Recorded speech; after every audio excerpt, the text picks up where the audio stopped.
Muita gente se confunde quando lança um olhar mais politizado sobre os fatos relacionados à Segunda Guerra Mundial. E não é para menos.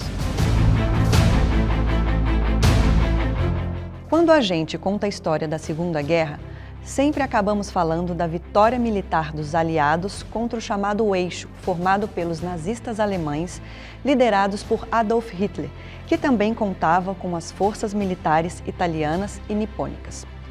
E para contar essa história de resistência contra o terror, a gente acaba tendo de contar a história de uma aliança aparentemente improvável, colocando do mesmo lado comunistas e liberais capitalistas.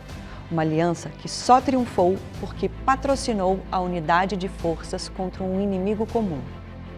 Portanto, para derrotar o projeto de terror nazi-fascista que pretendia dominar o mundo, esquerda e direita lutaram do mesmo lado. Prova disso foi o parâmetro que determinou a divisão territorial da Alemanha derrotada depois da rendição nazista na Segunda Guerra. Em 1945, a Conferência de Potsdam decidiu que o país dos nazistas seria fracionado em duas partes, dividindo o controle territorial entre União Soviética e Estados Unidos. Dessa decisão do mundo livre, surge a Alemanha Ocidental capitalista e, do outro lado do Muro de Berlim, a Alemanha Oriental comunista. Mas essa não foi a primeira vez que o ser humano foi capaz de neutralizar diferenças, garantindo a cooperação mútua, superando divergências para o alcance de benefícios importantes para a vida no planeta Terra. Assim como aconteceu entre aliados na Segunda Guerra Mundial contra Hitler, o iluminismo também abrigava pensadores com ideias liberais, ao mesmo tempo em que havia espaço para a difusão do pensamento que resultou no socialismo. Postulados defendidos pelos socialistas no século XX estavam no discurso de iluministas como Conde de Saint-Simon e Robert Owen, em pleno século XVIII, em uma clara crítica contra o despotismo dos estados absolutistas. De outro lado, com a mesma ênfase, o iluminismo sofreu forte influência das ideias liberais que não davam trégua ao absolutismo monárquico, sobretudo a partir da obra de pensadores como John Locke, na segunda metade do século XVIII, que repetia a mesma carga disparada por outros liberais como o filósofo Thomas Hobbes, já no século XVII. No fronte iluminista, na luta contra o absolutismo, havia espaço para a unidade, apesar das contradições de pensamento. De um mesmo lado, tinha um John Locke empunhando a bandeira do mérito e da virtude para admitir a desigualdade como resultado inevitável. E na mesma faixa, também conspirando contra o poder absoluto dos reis, ninguém ignorava as ideias de Jean-Jacques Rousseau, tido mais tarde como referência para os socialistas, apontando para a desigualdade econômica como fonte para todos os males sociais. Se fosse possível fazer um exame de DNA das ideologias de direita e esquerda, sabendo o que sabemos hoje, não surpreenderia a revelação que apontasse para o iluminismo como padrão genético originário para comunistas e liberais, ambos com origem na mesma árvore genealógica. Metáforas à parte, o fato é que as inspirações de comunistas e liberais caminharam juntas contra o regime absolutista e, mais tarde, uniram forças no surgimento do ideal republicano. E para falar sobre o DNA dos comunistas e liberais, no movimento que resultou na extinção do absolutismo ao redor do mundo, trouxemos a professora Marcela Machado para esta aula no formato de entrevista do curso de formação política do Instituto Índigo, do Partido Social Liberal. Mestre e doutora em Ciência Política pela Universidade de Brasília, a professora Marcela Machado lançará uma luz sobre o momento e as razões do antagonismo histórico entre comunistas e liberais ao redor do mundo. Bem-vinda, professora Marcela. É um prazer recebê-la aqui. Olá a todas e a todos. É um prazer enorme poder contribuir enquanto cientista política para o esclarecimento de temáticas que são tão caras e que estão sendo cada vez mais debatidas no cenário político atual. Cumprimento também os internautas que acompanham o curso de formação política do Instituto Índigo e parabenizo o Índigo por proporcionar essa oportunidade ímpar de aprendizado. Professora Marcela, qual a importância do movimento iluminista para a organização da sociedade moderna e de que forma suas ideias influenciaram as correntes ideológicas que alçaram após sua eclosão, como o liberalismo e o comunismo? Sob a ótica da filosofia política, quais conceitos distinguem essas duas correntes de pensamento?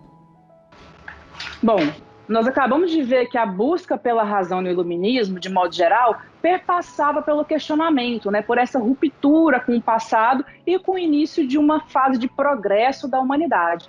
E esse questionamento ele se estendia, inclusive, aos poderes absolutistas dos governos, na busca de uma maior autonomia e independência política. E um dos grandes incômodos era a forma como os governantes eram investidos, de como que esse poder era garantido a eles, que era pela força divina. Estado e religião, Estado e igreja formavam um elo muito forte. Tanto o liberalismo quanto o comunismo, eles beberam na fonte do iluminismo, resguardadas as peculiaridades de cada um. O liberalismo é baseado na defesa das liberdades individuais, em todos seus aspectos, contra as interferências e as atitudes arbitrárias do Estado. Enquanto o comunismo é uma ideologia cujo objetivo é o estabelecimento de uma sociedade estruturada sobre as ideias do igualitarismo, da propriedade comum dos meios de produção e na ausência de classes sociais e do dinheiro. Trata-se de um estágio posterior ao socialismo, quando, já havendo igualdade absoluta entre os cidadãos, o Estado poderia ser abolido, eliminando as formas de opressão social, e a sociedade assim encontraria formas de se autorregulamentar. Está clara a influência das revoluções inspiradas pelo iluminismo para dois regimes divergentes, comunista e liberal, visto que pensadores iluministas inspiraram ideias de ambos lados no curso dos movimentos que defenderam a substituição das monarquias absolutistas por sistemas republicanos. Tanto o comunismo quanto as democracias liberais aparecem em cena como repúblicas, inclusive na extinta união das repúblicas socialistas e soviéticas. Em relação ao desenho institucional do governo, quais são as diferenças fundamentais entre esses dois formatos de repúblicas? Para que seja possível entender as diferenças entre esses dois formatos de repúblicas, nós temos que entender primeiro a origem da palavra república. Trata-se de uma expressão latina que significa, literalmente, coisa do povo, coisa pública. Ao contrário da monarquia absolutista, em que nós temos um chefe de Estado cujo cargo é vitalício e hereditário, na república a gente rejeita a figura do rei, do monarca. A escolha do chefe de Estado na república é feita através da escolha popular, do voto do povo. E essa escolha ela é considerada legítima e soberana, garantida por uma Carta Magna ou, no nosso caso, por uma Constituição. Nas repúblicas liberais, o representante escolhido através do voto popular, ele costuma acumular a função tanto de chefe de Estado quanto do chefe de governo, exercendo tais funções por um período pré-determinado. Já nas repúblicas socialistas, na teoria, o poder de escolha é do povo, mas não existe tanta transparência. A Carta Magna ela geralmente concede ao Partido Comunista papel dominante no governo, ao ponto de se confundirem as instituições de Estado com as do partido. Professora, é apropriado afirmar que a organização social e política de países comunistas, diferente do que aconteceu nas democracias liberais, se aproximaram muito dos padrões absolutistas em matéria de liberdades e direitos individuais, cortando laços com a origem iluminista? Isso pode ajudar a explicar o derretimento da cortina de ferro, expressão utilizada para ilustrar a divisão da Europa entre territórios capitalista e socialista? Os países socialistas muitas vezes optam pelo cerceamento de liberdades individuais, contrariando os aspectos iluministas em contraponto aos países com democracias liberais. Ao se retirar poder dos monarcas absolutistas, os socialistas eles acabam por replicar alguma das práticas adotadas por controle da sociedade, o que pode ser observado em muitas das repúblicas do leste europeu após a queda da União Soviética e a abertura econômica destes países. Durante a Guerra Fria ficou bem clara essa diferença em diversos aspectos entre os países da Europa Ocidental e os países da Europa Oriental. Entre as mais emblemáticas rupturas influenciadas pelas ideias iluministas, destacam-se a Revolução Francesa, de 1789, e a Independência dos Estados Unidos da América, de 1776, seguida de sua primeira Constituição, em 1787. O que separa as condições objetivas dessas revoluções quando comparadas com rupturas de outra orientação ideológica, como ocorreu na Revolução Russa de 1917 e na proclamação do comunismo chinês em 1949? No caso das revoluções francesa e americana, nós tivemos uma ruptura nos privilégios estabelecidos pelas monarquias absolutistas, visando uma sociedade independente e um Estado enxuto. Já nas revoluções comunistas da Rússia e da China, tiveram como objetivo a tomada das estruturas estatais para a transformação dos modelos absolutistas em socialistas, com quase nenhuma alternância de poder. Em síntese, visa enxugar o Estado, uma visa enxugar o Estado, enquanto a outra visa ampliar a máquina estatal. O que explica a derrocada da maior parte dos regimes socialistas, inclusive de potências do leste europeu, já que o modelo comunista da China sobreviveu a esta onda de derretimento de regimes de esquerda? A China comunista flertou com o capitalismo para sobreviver? O que explica a insolvência das repúblicas da antiga União Soviética Socialista, substituídas por regimes liberais capitalistas, enquanto a China comemora o primeiro século do seu Partido Comunista, disputando o primeiro lugar entre as potências econômicas do mundo?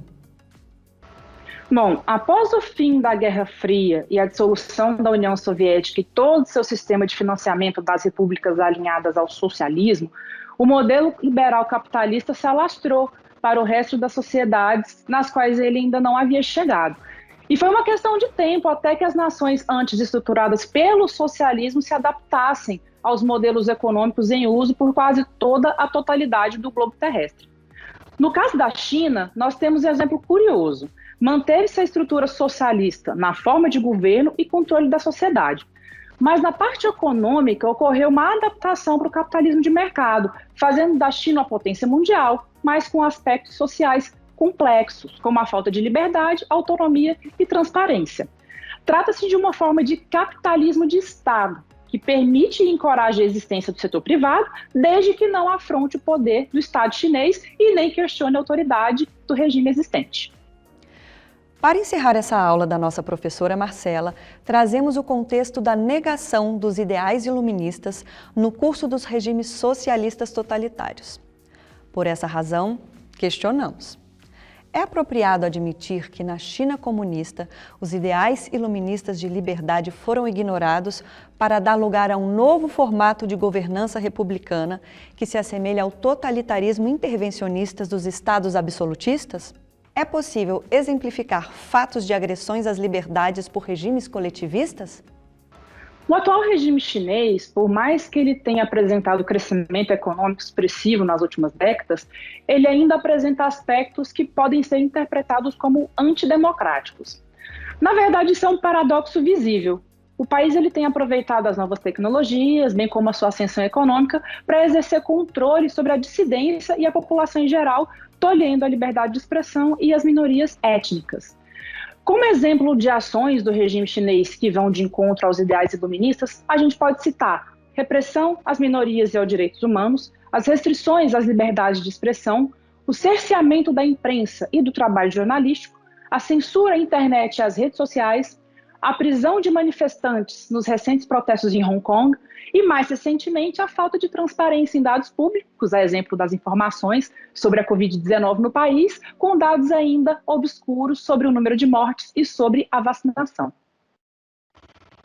Professora, Agradecemos pela oportunidade desta aula elucidativa e educativa, na certeza de nosso próximo encontro nesta ou em outra unidade do nosso curso de formação política do Instituto Índigo do Partido Social Liberal.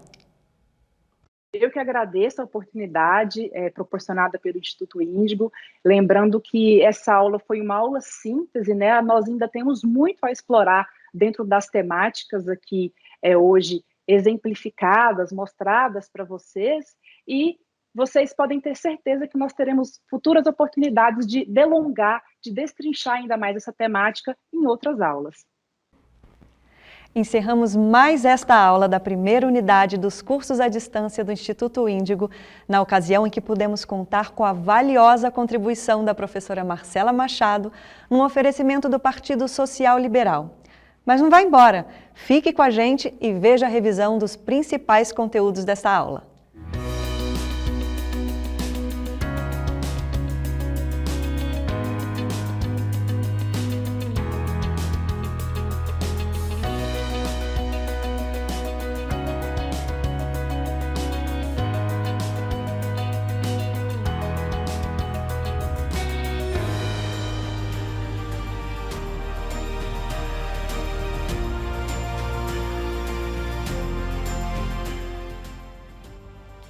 Nesta aula de hoje, em formato de entrevista, nos banhamos no oceano do conhecimento que aborda a influência das raízes dos pensamentos comunista e liberal no surgimento das repúblicas e seus valores dentro do curso da queda das monarquias absolutistas.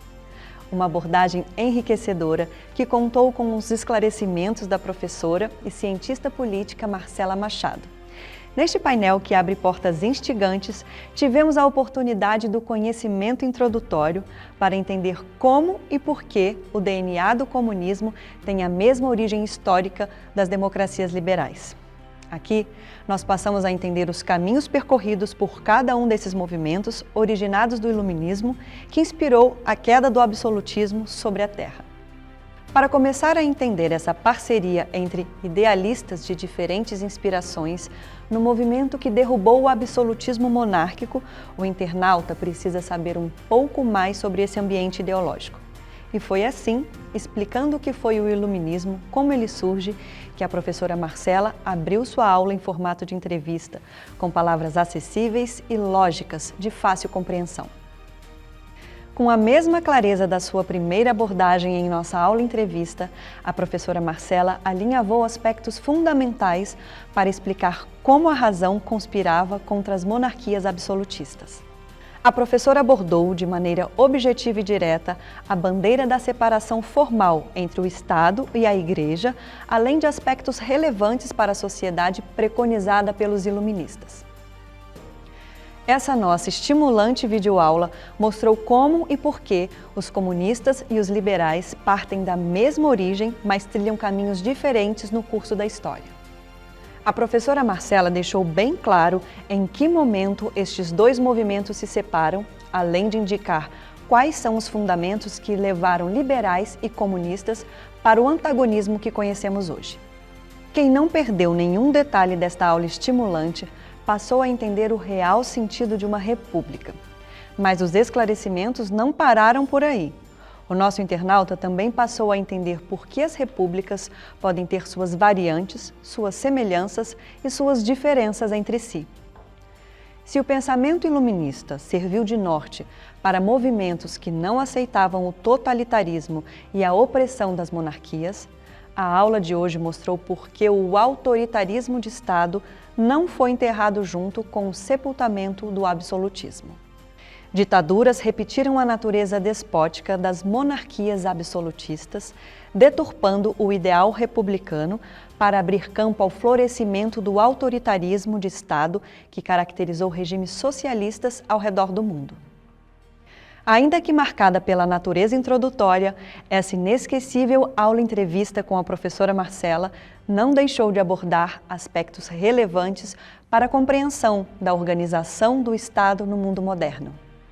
Ao abordar a natureza de uma organização de Estado pesada e cara nas monarquias, No vídeo de hoje, o internauta passou a entender de onde partiu a referência para o surgimento de um regime baseado nas chamadas economias de Estado de regimes socialistas. A amplitude dos esclarecimentos prestados pela professora Marcela superou a ideia de introdução à compreensão formal conceitual, doutrinária e histórica dos temas propostos nesta aula-entrevista. A professora Marcela ingressou no estimulante terreno da realidade contemporânea, sobretudo quando abordou o paradoxo chinês, oferecendo ao internauta os parâmetros de compreensão que explicam o chamado capitalismo de Estado da China, que se apresenta como república comunista. Ao estabelecer uma narrativa capaz de levar nosso internauta para o ambiente do iluminismo, a professora Marcela indicou os parâmetros para quem buscava acesso às fontes originárias das ideias defendidas por comunistas e liberais, sobretudo no curso da queda das monarquias absolutistas. Nesta revisão de conteúdos, demos mais um passo para a conclusão da primeira temporada do curso de formação política Liberta 1, em seu módulo de introdução oferecido pelo Instituto Índigo, do Partido Social Liberal. Em nosso próximo encontro, temos mais uma hora marcada com o conhecimento. Até lá!